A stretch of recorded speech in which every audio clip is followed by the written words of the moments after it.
All right, we'll get started. Is that true? That slide? I hope so. I hope so.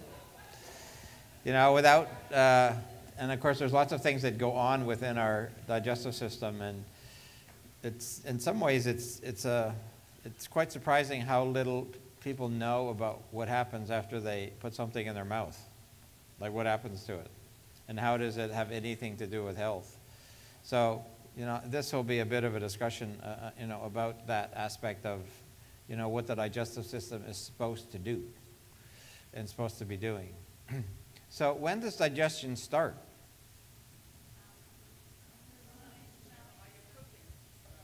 While you're cooking. Long before you've even stuck it in your mouth. How'd that happen?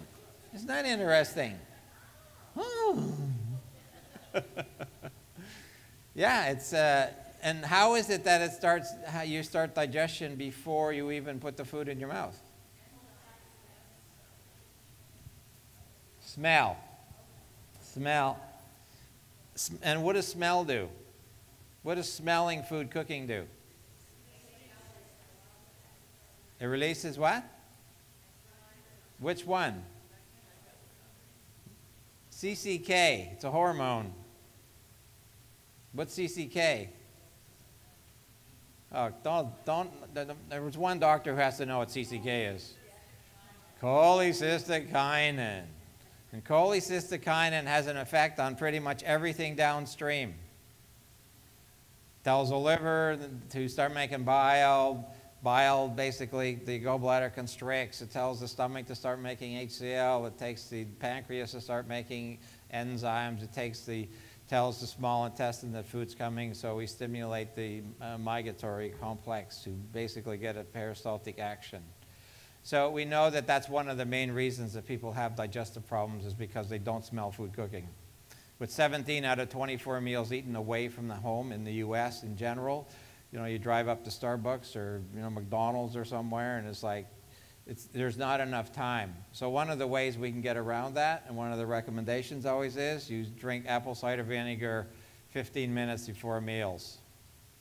And if you do it consistently for 3 months, like with intention, before each meal, drinking apple cider vinegar, at the end of 3 months, you won't even have to drink the apple cider vinegar. You just have to think about it. And you'll stimulate CCK.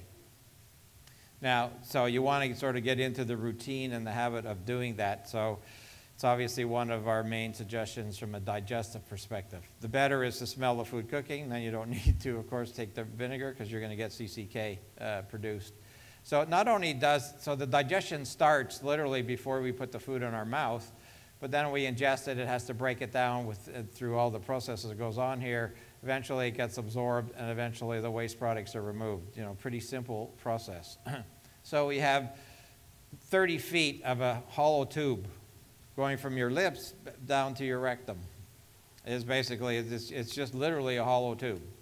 And there's lots of things that happen in each of the areas along the hollow tube, have different functions of what it is they're attempting to do. You know, we don't absorb much in our mouth other than sublingual, homeopathics and that type of thing. But foodstuffs are not, they're digested in your saliva. We heard it in regards to the dental component, how important the dentistry, how saliva is to your dentistry, or to, you know, the oral cavity. So, you know, this tract then contains all these organs, and now we have these accessory organs. They basically support the whole digestive process. So these are we have to ingest it. It has to be propelled down the esophagus. Then there's the action of mechanical digestion comes from.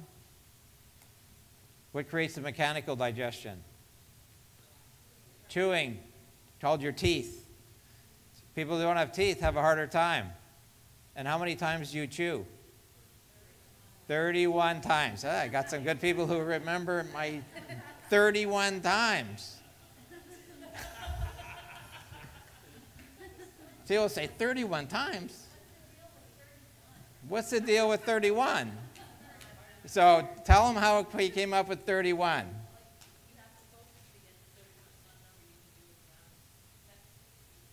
And I made it up. That's how we got to 31. You can't do 30, though, because if you do 30, people will never count to 30, but they will count to 31. I did it with so many people, I figured that's the number. And why does it take that many? Because by the time you actually swallow it, it's 85% digested. If you chew it enough. It makes it tough when you're eating broths and soups, but, you know, you can try. So then, of course, we have the chemical digestion, absorption, and defecation, which are, and the process of eating the food to it leaving is how long? What kind of is that timeline from the time you literally smell the food cooking till the waste leaves? How many hours? 24 hours? 48 hours? 12 hours? If you have dairy sensitivity, 30 minutes, but other than that. No, that's not the food, though. So, you know, you eat beets. I mean, that's one of the most common things. From the time you eat it till the time you actually don't see red in the toilet anymore, it's generally 24, 36 hours, more or less, if your digestion is working properly. Of course, we know some people it's like 6 days, you know, with constipation and all kinds of other issues.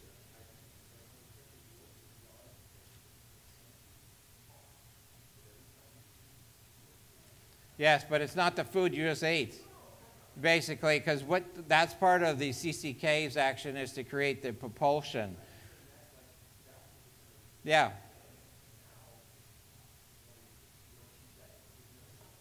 Well, it's supposed to happen, but I agree, whether that happens or not, you know, and we can thank Burkett, who was a surgeon, a Canadian, good guy, obviously, from, you know, who went to Africa, and basically we have Burkett's lymphoma, and what he observed is in the African tribes, they would have a stool that's a much greater in volume than in the Western world, and it would be 3 times a day.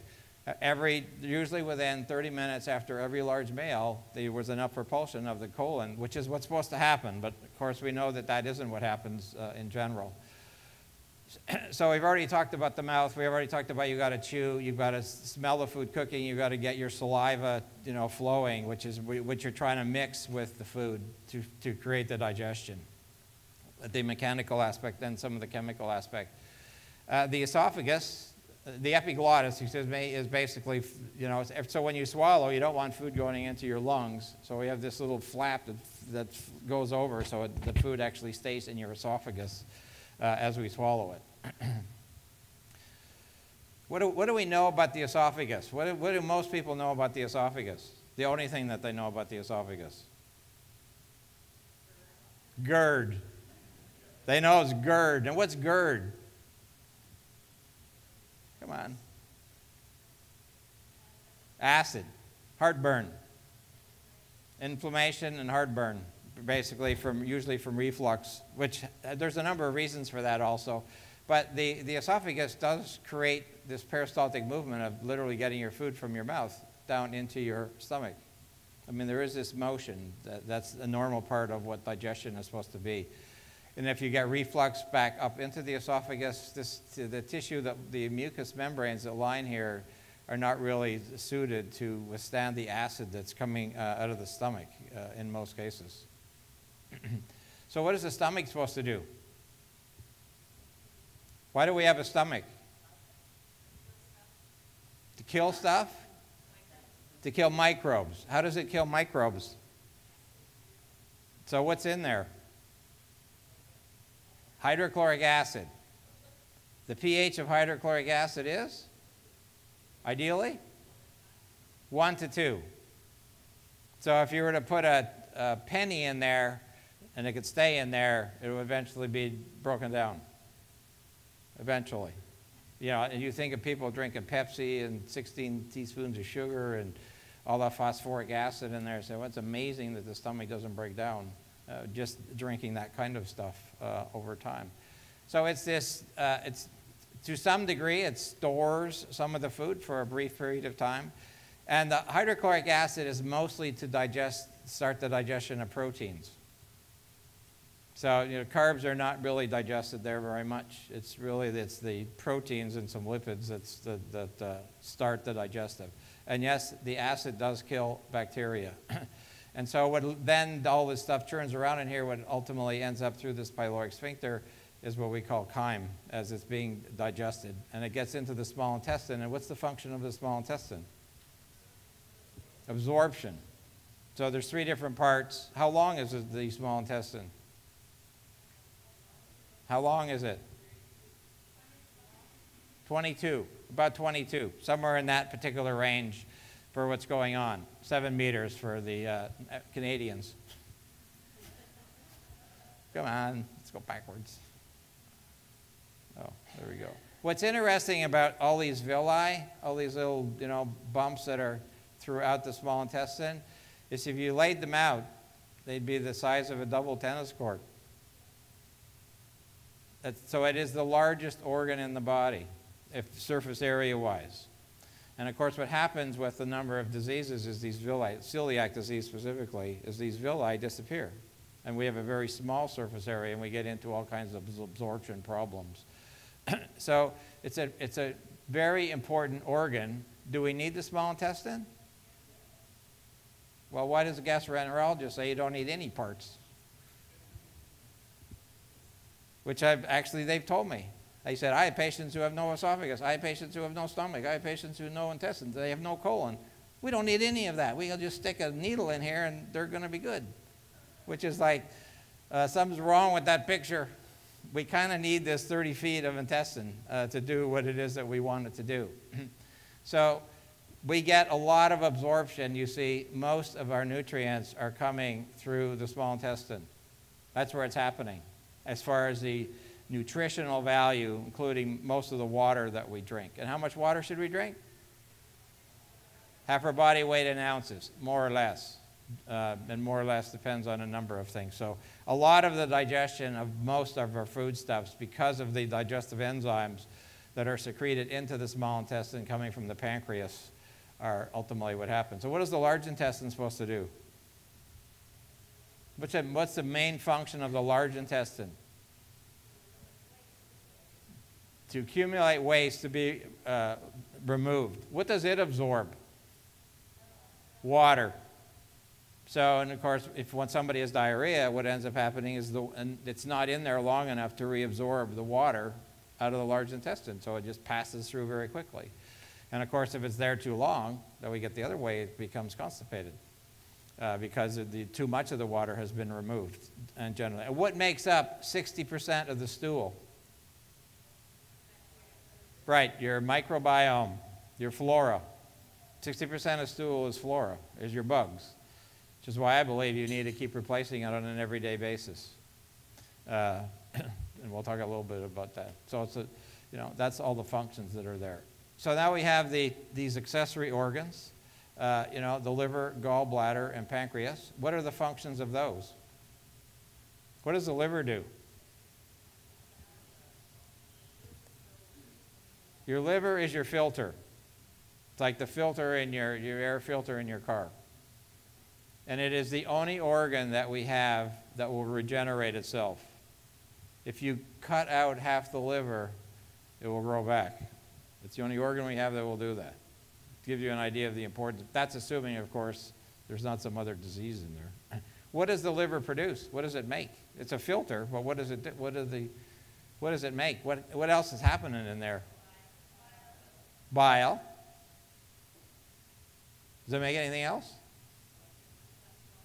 Cholesterol, which is the most common reason that people have elevated cholesterol, by the way. It's not their diet.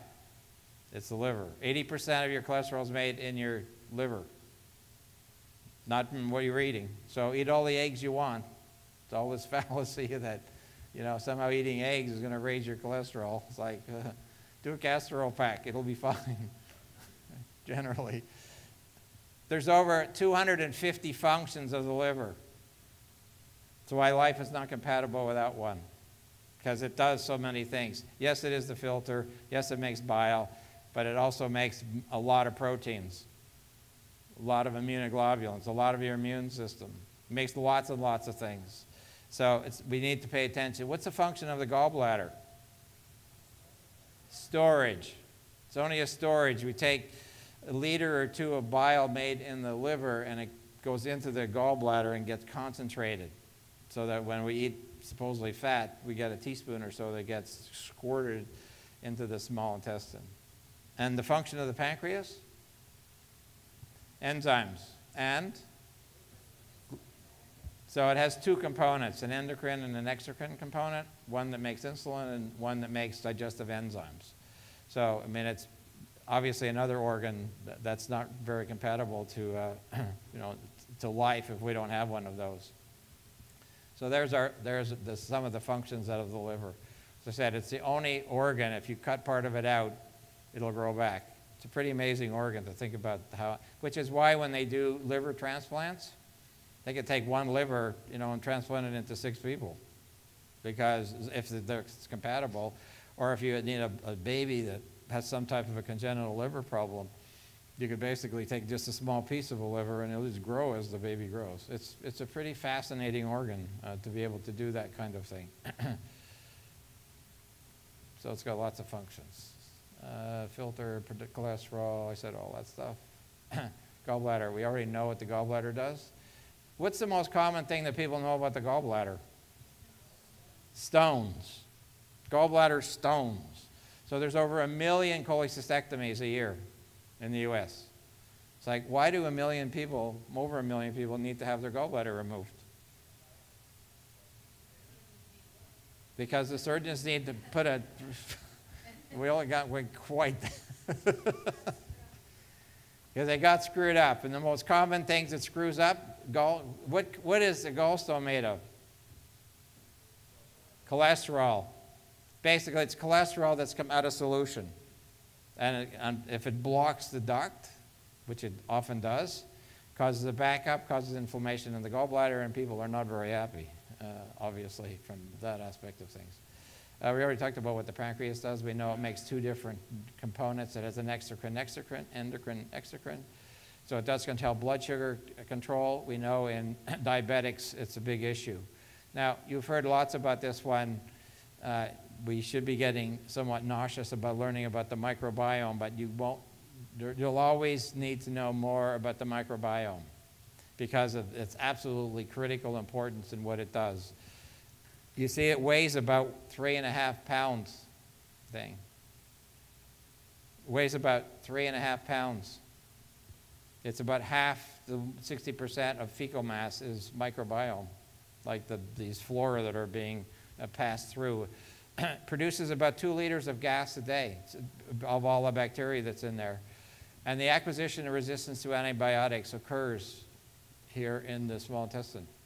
So you can change the microbiome by these 4 things: prebiotics, probiotics, antibiotics, and fecal transplants. I mean, that's pretty much how you can ultimately alter this flora. And there's some pretty fascinating facts about probiotics. In general, 70% of your gut, of your immune system happens here. We said 3.5 pounds. 8 out of 10 people have some type of digestive problem. 60 to 7 million people have, these digestive issues.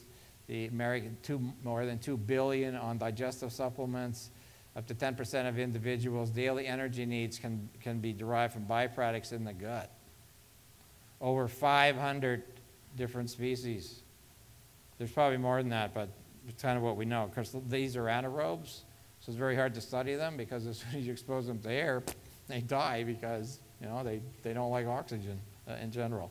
So you need to be nice to your gut. You need to be really nice to your liver. So talk to your liver. When you go to bed, say, "Did I have fun today? Oh, thank this liver. Be very happy that you have a liver because we wouldn't be too happy without one in general." So the microbiome, of course, is not just located within the gut. It's everywhere. It's on our skin. It's in our lung. It's on our nose. I mean, it's throughout our body. Many of these different species, and it obviously has a. And what's interesting is there's a different composition depending on where you're looking as to what makes up this microbiome. It's critical that, so I start newborns first feeding with giving them probiotics. How the baby is born has a huge impact on their flora throughout their life. So a vaginal birth baby at home will have different flora than a vaginal birth baby in a hospital. A C-section baby will have very different. A bottle-fed baby versus a breastfed baby over a period of time will have a very different flora. The flora itself continues to grow until these are all the factors that ultimately can impact a baby's flora. The first flora is coming ideally from the vaginal vault and from the breast from mom. That's where ideally you'd like to get the so-called first feeding of flora for a baby. Which is, but you know, what also happens when a baby, especially if they're born in a hospital, what happens with the baby? Vaccines. We got almost a sterile gut, and we're sticking this foreign stuff in there. It's very unfortunate that we have that, that scenario. Now, we know that as we go down through the entire digestive tract, the number of bacteria increase dramatically. There is incredibly high numbers of flora in the colon. And, SIBO, which is like everybody's other new disease now, is simply a backup of the intestine, of the flora in the large intestine up into the small intestine. So now we have small intestinal bacteria overgrowth coming from flora that was in the large intestine and got backed up for whatever reason into the small intestine. So what are the functions? It hasn't yet been named, but I think we should say that the microflora is its own organ.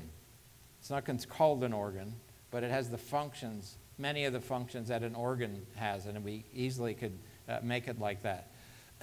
So it has, both non-immunological protection against infection. In other words, they just crowd out bugs. There's just so many of them that they take the food, and the other bugs can't live in there. It does stimulate the maturation of the immune system. When does it happen? As I said this morning, the immune system fully matures about age 10. And the reason it takes to age 10 is because one of the parts of our immune system, which is in our lungs, called the bronchus-associated lymphatic tissue, matures about age 10. So between 0 and 10, our immune system is constantly maturing, and we have this flora that makes a big part of this for what's happening. It has major impacts on metabolic disease, mental health, as we'll see in a sec, and cardiovascular type problems.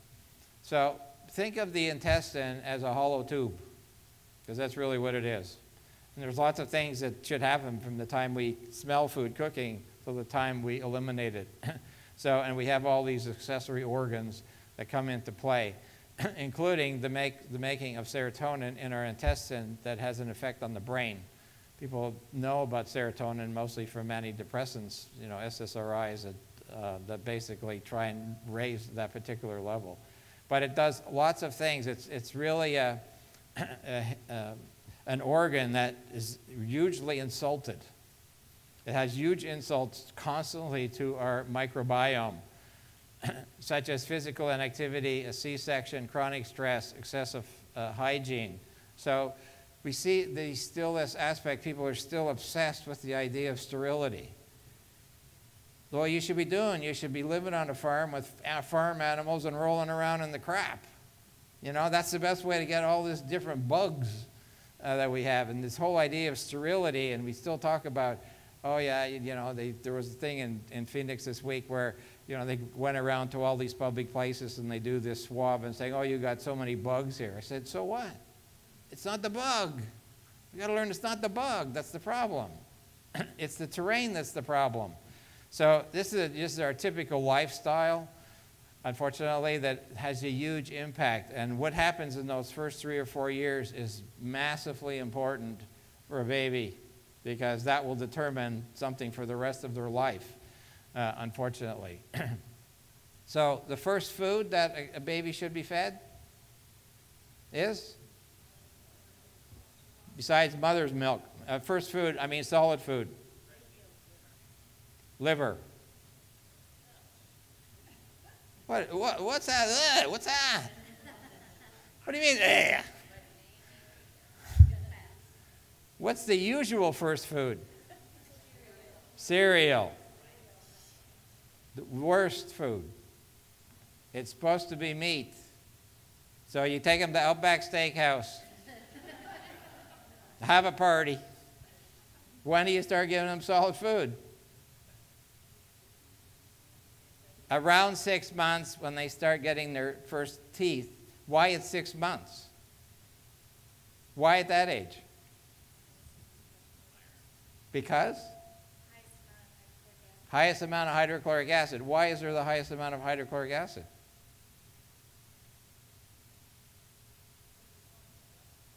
They're still breastfeeding, but do we need hydrochloric acid to digest breast milk? Some. But what's happening to the breast milk at 6 months? No, you're not drying up. Hopefully not. No, cholesterol's long gone. What is not in breast milk at 6 months? Iron. So you even have them go gnaw on an iron railing, or take them to an Outback Steakhouse, or give them liver, organ meats. And if you look at native cultures, they would basically, go to the Amazon, the mother would take organ meat, she would chew it all up 31 times. I counted. They would chew it all up, spit it out, and give it to the baby. They didn't have blenders in those days. They couldn't make baby food per se. That should be the ideal food. The pancreas does not reach its maturity till about 28 months, which is when the carbohydrate, those types of things. So grains should not necessarily be early on in the diet. We should be looking at high iron foods, specifically meat would be one of the most important. We're now realizing the importance between the gut and the brain. We have this historical aspect of I have a knot in my stomach, my heart is in my throat. So we know that in germ-free animals, the gut flora has a huge impact on autistic behavior, on anxiety, on depression. So, we look at the treatment of those types of conditions so much, and how much are we thinking about what's going on in our flora, including these neurological type problems.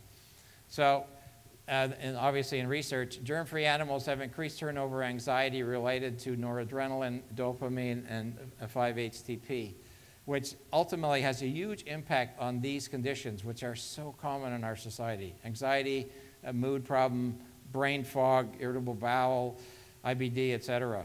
Has a huge impact on how we need to approach that type of things. 1,641 patients, 84% reported anxiety, which is it's an incredibly high number. More than 8 out of 10 people having, we'll say, a neurological type problem have GI issues. That's not an accident that comes up. 67% with anxiety, 27% with depression. If you look at the number of people with irritable bowel / SIBO now, because there's a huge overlap, probably 80% of people with SIBO have IBS or vice versa, so whatever you want to call it generally. But 70 to 90% of those people have some type of a psychiatric comorbidity. It's incredibly high statistic to think about that. And also with conditions that are very difficult to treat, like schizophrenia. Almost 1 in 2 people with IBS and panic disorders. So, as we are treating, or as you're treating or being treated for these neurological type things, including depression and anxiety, we better be looking at what's happening within our leaky gut. And so, however, we evaluate that type of thing. So we see all these mental, emotional challenges that people have. And so we need to be paying attention to everything we've just said about their digestive system. Even with obesity, they've now done so-called transplants from, a fat rat to a thin rat and a thin rat to a fat rat to see if that has an impact, and it does. So there's a genetic component associated with that, and a lot of it comes from the aspect of what's in the flora. So these are typical problems that patients come to us about. bloating and gas and reflux and constipation and diarrhea and peptic ulcers, et cetera. These are, the kind of the routine things, obviously. Or cholecystitis, which we said are over 1 million surgeries a year. Colitis is inflammation, difficulty swallowing, all these usual routine type things that people aren't really thinking about, but why do I have them? So how do we evaluate them? How do we figure out what's going on in there? What are some of the ways we can do, things we can do to try and understand what's happening in our digestive system? Stool cultures? Organic acids? What else? All those things. Now, all these things, of course, they're just potential indicators. This is routine lab stuff. Complete blood count, your iron level, complete comprehensive, liver test, lipid panel, C-reactive protein, homocysteine, vitamin D. So they're in general, but they're not specific. So we can do, ultrasounds. You can do endoscopies. You can do colonoscopies. Now you can do virtual colonoscopy where you swallow this little camera and they take a zillion pictures to see if there's a problem. Or you can do x-rays. That's kind of the standard approach. And now, of course, you can do the Cologuard, which means you send it off and they're looking for a DNA sample to see whether you have the potential of having colon cancer down here. Now, in addition to that, one of these will work. We can do all these things. As you said, stool test, food allergies, micronutrients, HRV, CRT, bioscans, etc. So what does a complete digestive stool analysis tell us? Whether or not we have sort of normal flora, commensal flora, or dysbiotic flora, and damaging flora, we'll say.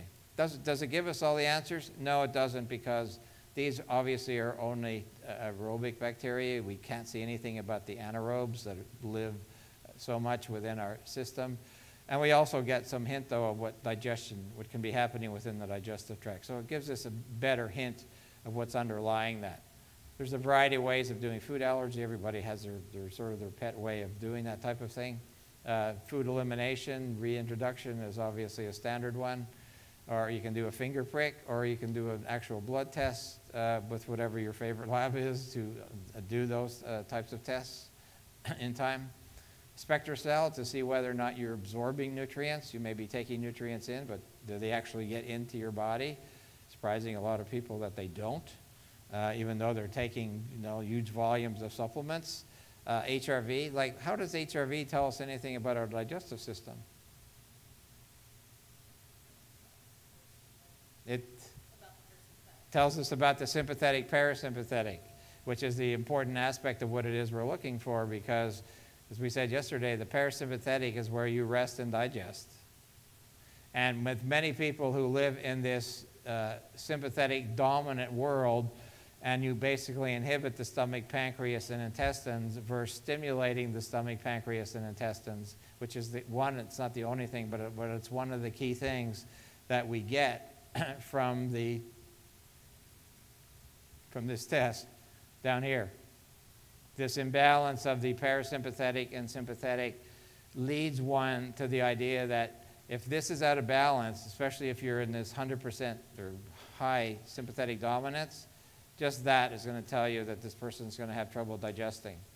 And we talked about that yesterday. We talked about stress management, why we need to try and get into a parasympathetic state when we're eating food, which includes smelling, sitting down, chewing food a lot, etc. As much as we can into this parasympathetic state, which will allow food that we're taking in, because we make the best choices. On a CRT that James went over last night, it tells us lots of things, including what's happening over here in the colon and in the intestinal aspect of somebody that may not be digesting, but in fact is just fermenting. Many people don't realize that they ferment food and don't really digest food, which is a real problem until that starts to improve. So it's another piece of that. Zytoscan also. Does anybody do Zytoscans besides us? Is anybody doing Zytoscans? Nobody? So we have a number of the, the GI organs from a cytoscan that can give us an indication of we'll say the balance or imbalance that may be present in those particular organs in general. Or bioresonance testing. That's a Data Ellis or a Vega machine that Kim Chi uses, the same idea. So basic support for the nervous system, or for the digestive system, excuse me. One other thing that Wolfgang reminded me of, because he was shocked coming over here, he lives in Switzerland, and says, why do people put ice in your glass? Like, what the hell are we doing drinking cold water for? What happens when you drink cold water?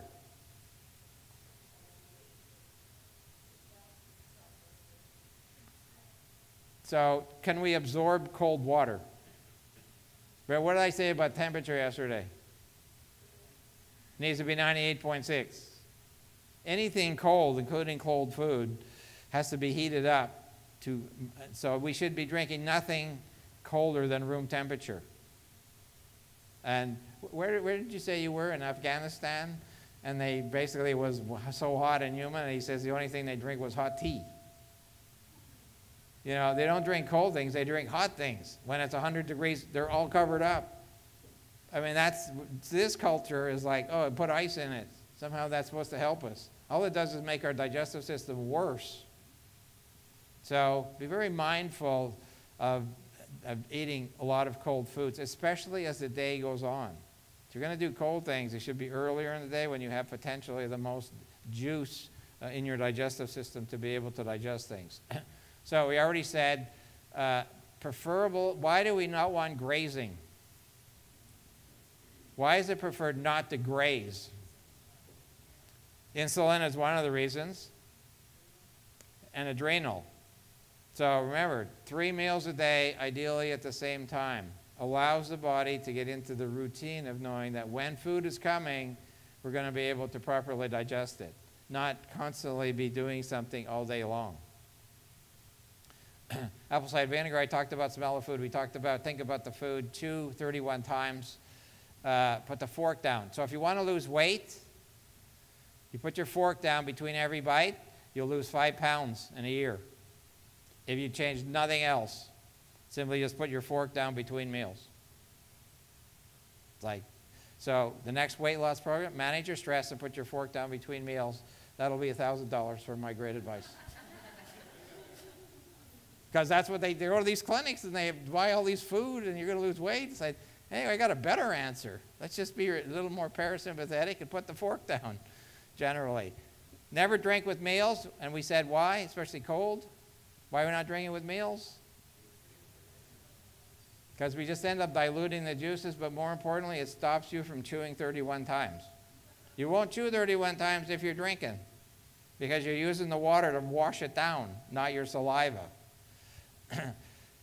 Give thanks before eating. Eat in a peaceful place. After eating, sit and relax for 10 to 15 minutes. And I think the British have that down, because when did the British, besides 4 o'clock, drink tea? You've been to Britain? Somebody must have been to Britain. What happens in Britain besides tea time? When do they turn the kettle on? After dinner. So you finish eating, you get up, go and turn the kettle on, takes 5 minutes to boil the water, you put your tea bag in, takes another 5 or 10 minutes, they're sitting there relaxing, and now 15 minutes later they drink the tea. That's exactly what's supposed to happen. You shouldn't drink 15 minutes before to 15 minutes after a meal, which is the preferred time frame that you then get most of your water in general. Apple cider vinegar, whatever it is, you need the mother. We got Mother Earth. We got the mother in the apple cider vinegar. It does make a difference as opposed to just, pasteurized apple cider vinegar. People often ask me about lemon water. It works, but nothing works as good as apple cider vinegar. And people say, well, I don't like the taste of apple cider vinegar. I say, well, you don't even have to drink it. Just hold the bottle up and smell it. And that $3 bottle will last you 15 years. It's really inexpensive. It's a great way to do it. It's perfect. So the food choices, of course, should include lots of prebiotic and probiotic foods. We now know that the greater the variety of foods that we eat will have the greatest impact. These are the types of foods that contain. What is a prebiotic? What are we talking about with prebiotics versus a probiotic? What's a prebiotic? It feeds the probiotic. It's like it's the food for what's coming with the with the other foods. So we got lots of foods. Anybody, what type of foods is that in general?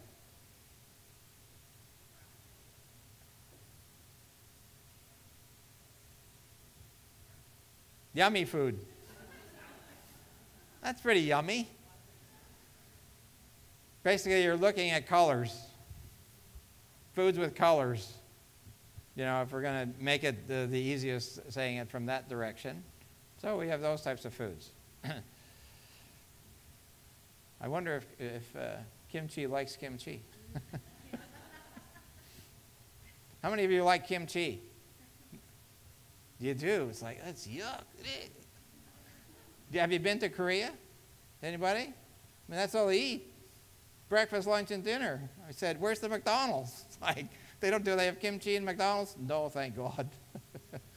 Now, obviously, these are ferments. I mean, different types of fermented foods are a really important aspect. And when Weston Price did his studies back in the teens and the 20s, he found in the 7 areas of the world where he went to study, they all ate some form of a fermented food. That's how people get their probiotics. Short of taking probiotics, is you eat a fermented food, whatever the variety of fermented food is in general. So these are, for all intents and purposes, different types of ferments. So, you drink the pickle juice. Throw the pickles away and drink the pickle juice. That type of thing. But these are all obviously very helpful from getting probiotics. So this is now the goal. 10 different colors a day of fruits and vegetables. That research came out about a year ago now. I think, let's see the date on it. Yeah, February of last year. Basically eating 10 portions. It used to be 3, and then it was 5, and then it was 7, and now it's 10. Significantly reduced the risk of heart attack, stroke, cancer, and early death. Specifically consuming 800 grams of fruit and vegetables twice daily, 24% reduction in heart disease, third reduction in stroke, 28% in cardiovascular, 13% in cancer, and 31% of dying prematurely. White is not a color other than cauliflower. But otherwise, we want to eat as many different variety of colors as we can is the goal from now what is obviously perceived to be a pretty healthy diet. And there's a zillion and one diets out there. What's the best diet for you?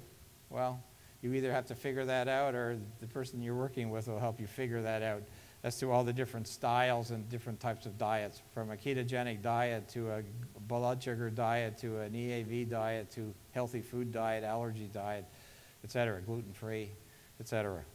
They're all important, obviously.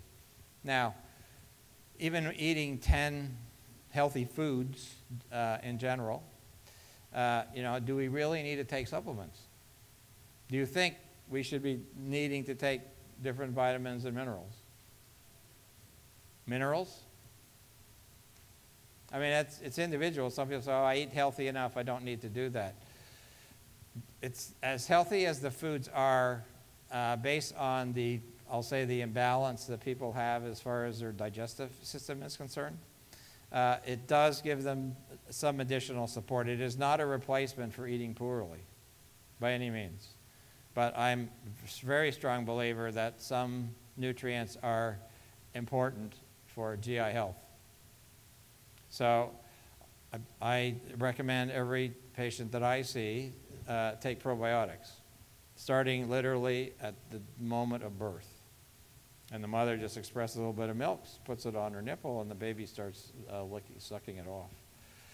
Now, 15 years ago or so, maybe 20 years ago now, it's quite a while ago, I started teaching about probiotics.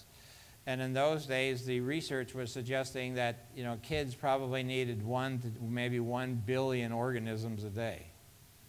then, you know, and adults maybe needed 5 billion organisms a day. Well, with the tremendous amount of research that's come out in the last 20 years, we have found that that is not adequate numbers. And even with, you know, with kids taking now on an average of 10 to 20 billion a day, still anything but a drop in the bucket of, you know, the total number of organisms we have. And you say, well, how can taking 20 billion when we're having 10 to the 13, just a minute, I'll get you a sec. You know, so it's what these are attempting to do when we're taking these types of doses are to not to replace what's there. It's to stimulate your own flora to make more flora. That's why the prebiotics are necessary also. So you now find that, you know, in things like ulcerative colitis, colon cancer, Crohn's disease, we're talking about 500 billion, even 1 trillion bugs a day. Obviously, that's a powder. You'd take a hell of a lot of pills to get that many bugs in, per se. So it comes in packets and powders and that type of thing. Generally, with GI issues, this is not an unusual amount to take 100 billion a day from whatever source that you're using. And there's 1,001 different styles of probiotics, and you can sort of decide which one you want. But I believe every person, whether it's from a baby to, you know, any other condition, probiotics is a pretty essential must for everyone. Essential fatty acids. We talked about doing an organic acids test. You know, what's happened with most of the fats that people eat and generally in their diet. What is the most common type of fat that people eat? Saturated fat. So we're trying to get away from the whole idea of saturated fat by eating whole foods. One of the best ways to do it is eating seeds. And I mentioned it this morning or yesterday, whatever, when I talked about seed rotation for menstrual cycles. So 2 tablespoons of ground seeds is a really healthy addition to your diet. So is avocado, so is coconut oil, so is olive oil, so is ground nuts, ground seeds.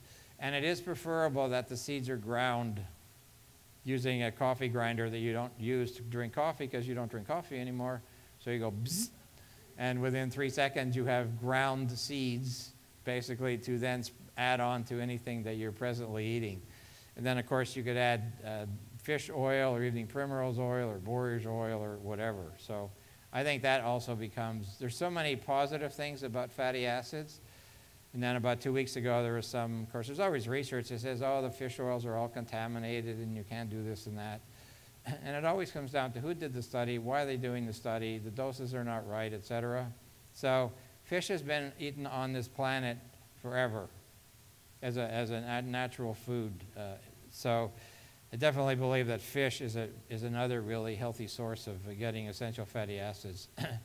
Minerals, as was suggested. Vitamins are easy. Vitamins is usually not a problem.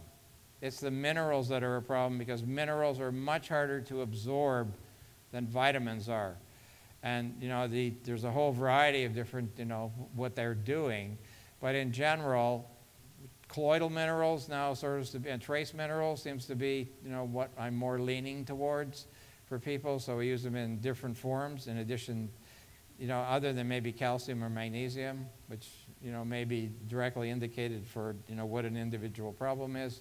But potassium and magnesium, and it's not that those are the 2 most important ones, but I just realized potassium spelled wrong. The idea of those 2 minerals, which work intracellular, which is where most of the problems are, that we would like these minerals to be active, that are important for people to be eating those types of things. So we have probiotics, we have EFAs, we have minerals. What's that? Those M&Ms. Yeah, those are M&Ms. What's wrong with those M&Ms? Don't you eat M&Ms? Look, they're a great source of minerals. Come on, Angela. Got to get with the program. Didn't I put that on your treatment plan? Oh, well, I will put it on your next one. How's that? All right. Do we have any questions about any of this great stuff about the GI tract? It's a wonderful area to study. Yes? What do you think about Dr. Jack Leach's statement that we have 30,000 strains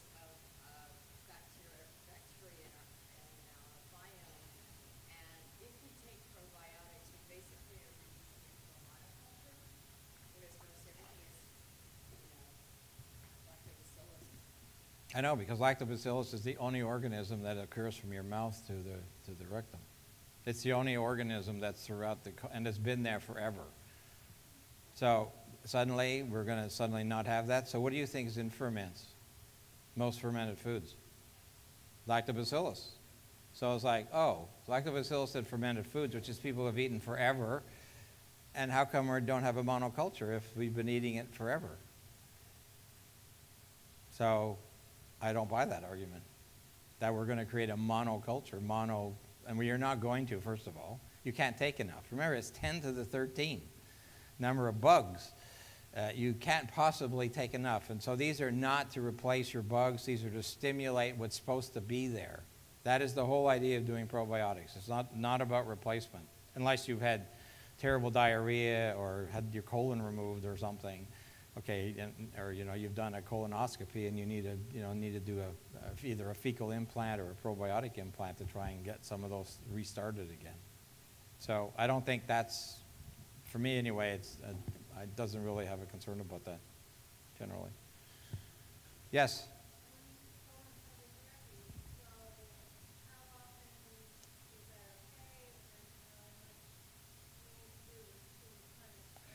Colon hydrotherapy is obviously individualized to what it is that the problem is we're trying to do. It's obviously a great detox support generally. So you may do it 3 times in 1 week, or 3 times in a couple weeks, and then once a month, and then every 3 months and 6 months. And it can be followed by doing a probiotic implant of a pretty high dose of bacteria. Once again, you can't flush it all out. I mean, the idea is that we're not sterilizing the gut by basically putting water. What we're trying to get is to restore the motility, to get the liver to contract so that actually we get a natural peristaltic movement, which is an important component of doing hydrotherapy.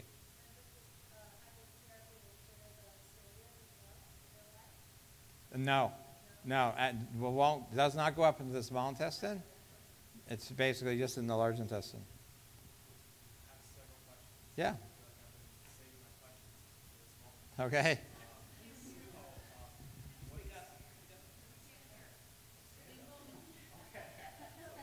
Hey, we even have a microphone. Come and do a dance, and you're really that'd be your show.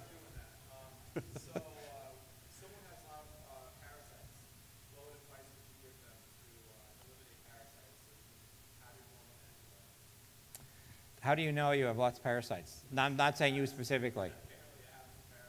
Okay. So everybody in this room has parasites. So the reality, isn't that fun? Everybody eat your parasites? You're going to eat your parasites tonight. So the ways of eliminating so for a long time, and it's still, unless there's specific symptoms that are evident from doing that, I prefer to crowd them out, make it an inhospitable terrain so they don't want to live there, so they go and live next door. By castor oil packs, dry skin brushing, natural laws, looking at the food you're eating, eating garlic, using oregano oil, berberis, herbally. So there's a variety of those types of things. And after doing that, of course, then we're putting in like the 250 billion of probiotics. Yeah.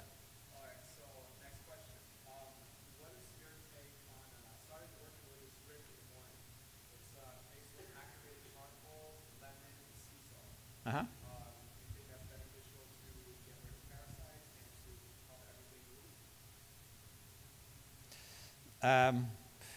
Activated charcoal is more about absorbing of toxicity, so that aspect.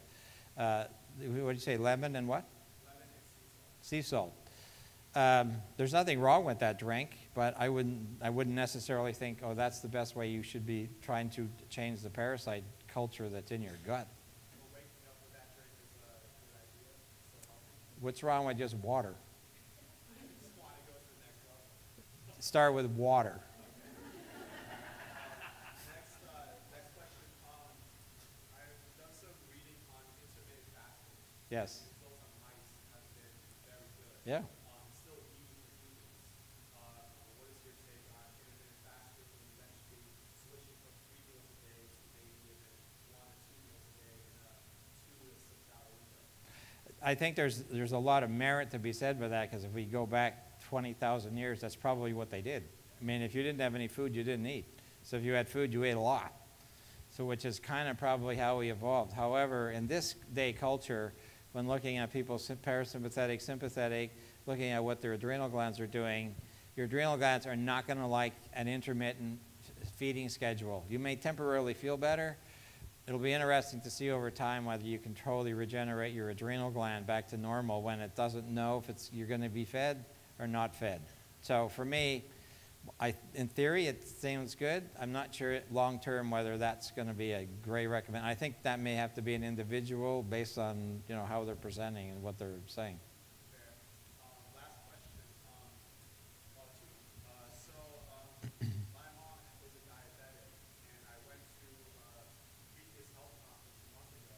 It's called Longevity Now. Mm-hmm. And one of the doctors recommended drinking lots of olive oil for diabetes.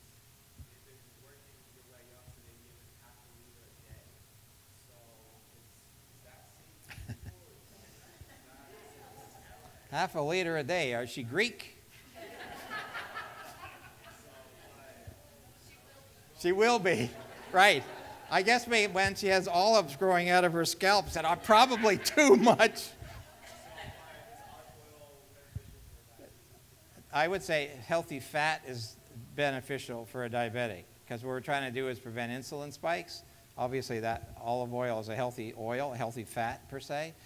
Half a liter sounds a little excessive. Her liver and gallbladder will either be very unhappy or it's like, what the hell are you doing to me? As she starts waking up with gallbladder pain. All right, and last question. I started making my own homemade sauerkraut. Is there such a thing as too much sauerkraut? There's such a thing as too much anything. So the answer is yes. So how much is too much? Once again, that becomes an individual. Yeah, well, I don't think that's, what are you eating though? A pint of the stuff or 2 tablespoons? Okay, so it doesn't sound like it's overdoing it. Because, once again, go to Korea, they eat kimchi every single meal. What are you having for dinner? Kimchi. Oh, good, I got kimchi for breakfast tomorrow. Woohoo! Just saying. Okay.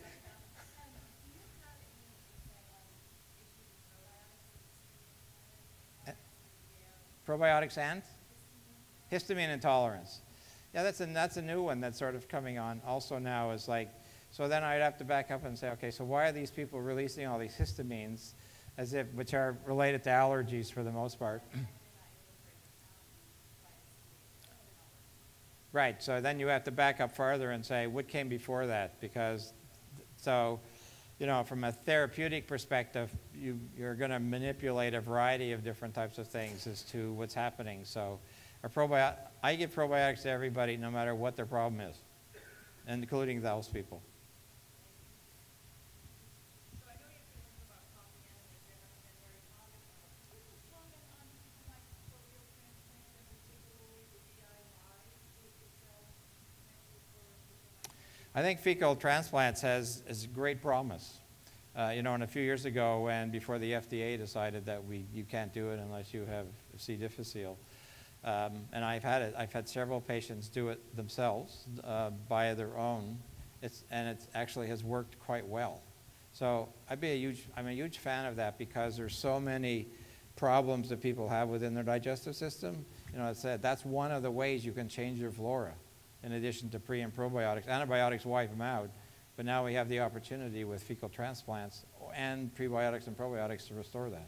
Just after a quick, the donor, are they getting the stool tested for, parasites and Esophagus? Yes, the donor is ideally, I'll call it a clean donor.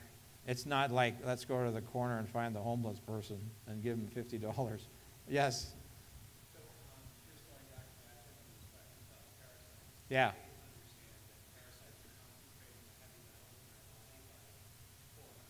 Candida sure do that. So I'm just curious if you have anything to say about that and the way that you go about killing parasites. Said for a long time I've decided not to kill parasites unless there's something that's really quite obvious, like pretty intense diarrhea, and you actually have a stool test that says it has this or that. because everybody has some degree of parasites that's going on. I'm not a fan of killing things, and I'm a huge fan of getting rid of heavy metals, but as I said earlier when we talked about detox, I've had such good success using under numbers that I don't really have to go after it, and if I can do a pre and a post test, they go down. They're just not there anymore. I don't think it's healthy to have them overgrowing, but that speaks to the fact of why do they have dysbiosis in the first place, and if we back up further, we try to find what the real cause is. I think what your statement is true. I would agree. Any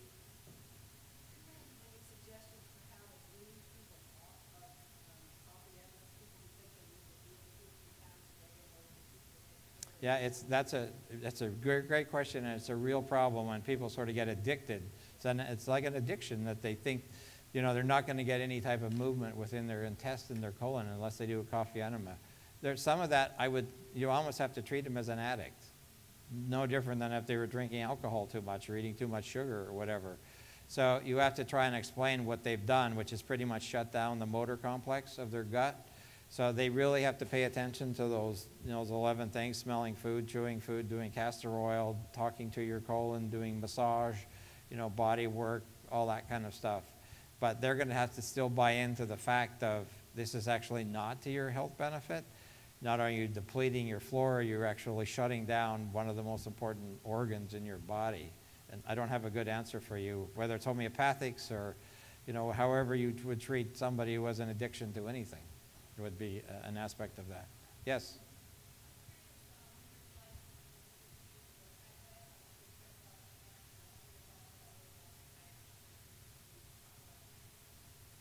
So the blood type diet, and what's the second part? Low lectin diet. So the work from about the blood type diet was sort of made the rounds probably 20 years ago. So at that point, like anything, everybody jumps on the bandwagon, so everybody does the blood type diet. It makes sense with the whole idea that these lectins are creating problems, but then you have to say, but why are the lectins creating problems? Well, maybe it's genetic. Well, if it's genetic, then what do we need to do about that? Clinically, what I found was most of the people that I tried the blood type diet with, it didn't change much. And, or we'd have a husband and wife. One would say, oh, my God, it's a miracle. And the husband says, oh, I feel so much worse, even though they're following the strict guidelines. I couldn't decide who would benefit and who wouldn't benefit. So I have slid away from that whole idea. And as I said yesterday, the ideal diet is still your temperament diet, which means you have to understand what your temperament is, whether you're phlegmatic or sanguine, that. And the diet that suits that temperament is the diet that people will have the best ability to digest, and that usually comes in time when you start balancing all these other organ systems. That would be my best response to that. Yes?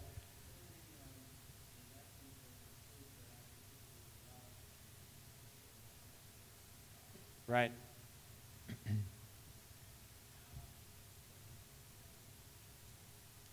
What should you be eating? Is that what you said? Yeah. Right. Keep eating them. Keep eating them.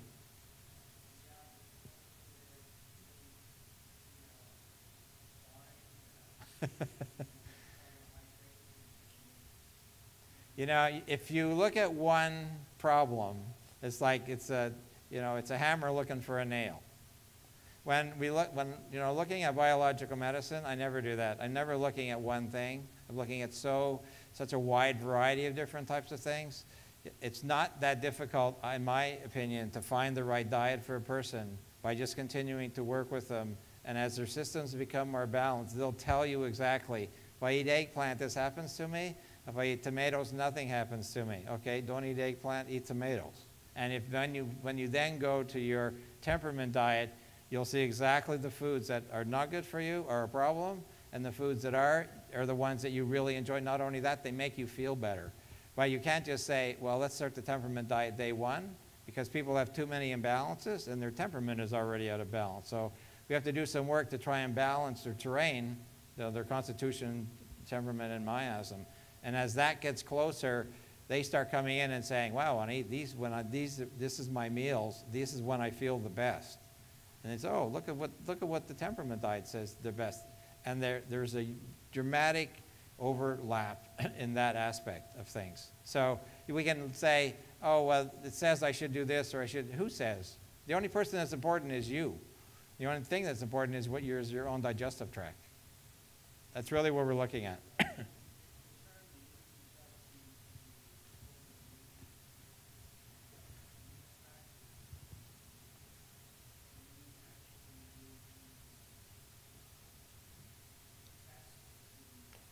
Well, we do stool tests. We do stool tests. We do HRVs and the CRTs and things. It gives us a clue about those types of things. And then the patient symptoms definitely gives us a huge idea of the direction that we need to go in. And whether using butyrate or perhaps glutamine or berberis or just part of a healthy routine that we're doing just for digestive health and moving them towards a diet that is the most compatible at this time, I generally find that corrects it. So I try not to focus, as I've said, I try never to focus on a disease.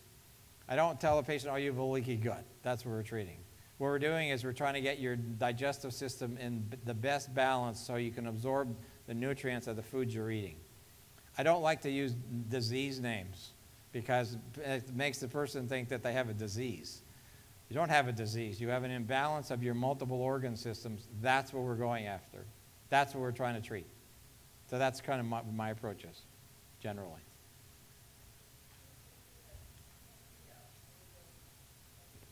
Candida, huh? Excuse me? Candida. Candida is an overgrowth just like anything else. It creates dysbiosis. If you were in the 70s and read Crook's books, which you were around then, and you had one birth control pill or ate one chocolate, you now had Candida. That was so ridiculous. It was like